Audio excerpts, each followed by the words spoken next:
Torres घोटाळा प्रकरणामध्ये 9 परदेशी आरोपींविरोधात ब्लू कॉर्नर नोटीस जारी करण्यात आली आहे। मुंबई आर्थिक गुन्हे शाखेकडून आरोपींविरुद्ध ही ब्लू कॉर्नर नोटीस काढली गेली आहे। टोरेस घोटाळा प्रकरणामध्ये 8 आरोपी युक्रेनचे आहेत, 1 तुर्कस्तानचा आहे।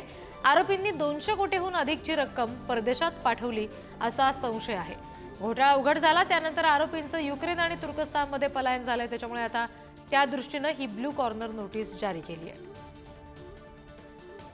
टोरस आर्थिक घोटाळा प्रकरणी आता ब्ल्यू कॉर्नर नोटीस आहे ती जारी करण्यात आलेली आहे। टोरस आर्थिक घोटाळा प्रकरणाचा संपूर्ण तपास आहे तो ईओडब्ल्यू कडून सुरू असून ईओडब्ल्यू कडून आतापर्यंत 6 ते 7 लोकांना भारतातून ताब्यात घेण्यात आलेलं आहे। याच लोकांबद्दल चौकशी केली असता त्यांच्याकडून या संपूर्णपणे घटनेचे आणि या संपूर्णपणे घोटाळ्याचे मुख्य आरोपी हे भारताबाहेर असल्याचं देखील पोलिसांच्या लक्षात आलं आणि त्यानंतर पोलिसांनी या व्यक्तींना शोधण्यासाठी जी ब्ल्यू कॉर्नर नोटीस आहे ती जारी करण्यात आलेली होती। याआधी देखील ईओडब्ल्यू कडून याच प्रकरणामध्ये इंटरपोलच्या माध्यमातून जी लुकआउट नोटीस आहे ती जारी करण्यात आलेली होती आणि त्यानंतर आता ब्ल्यू कॉर्नर नोटीस जारी करत जो मुख्य आरोपी आहे तौफिक रियाज याचा शोध आहे तो पोलिसांना सुरू आहे। तौफिक रियाज हा संपूर्णपणे या प्रकरणाचा मास्टरमाइंड असून त्याला या संपूर्णपणे गैरव्यवहाराची माहिती आहे ती देखील आहे, परंतु हा तौफिक रियाज सुरुवातीपासूनच पोलिसांपासून फरार असल्याची माहिती आहे। त्यामुळे आता जवळपास 9 लोकांच्या विरोधात ही इंटरपोलच्या माध्यमातून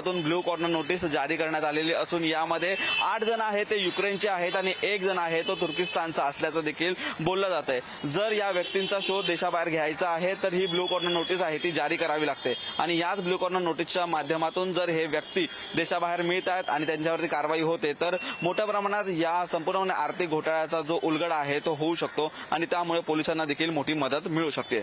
व्हिडिओ जर्नलिस्ट मनोज सोलंकीसह निखिल चव्हाण, पुढारी न्यूज, मुंबई।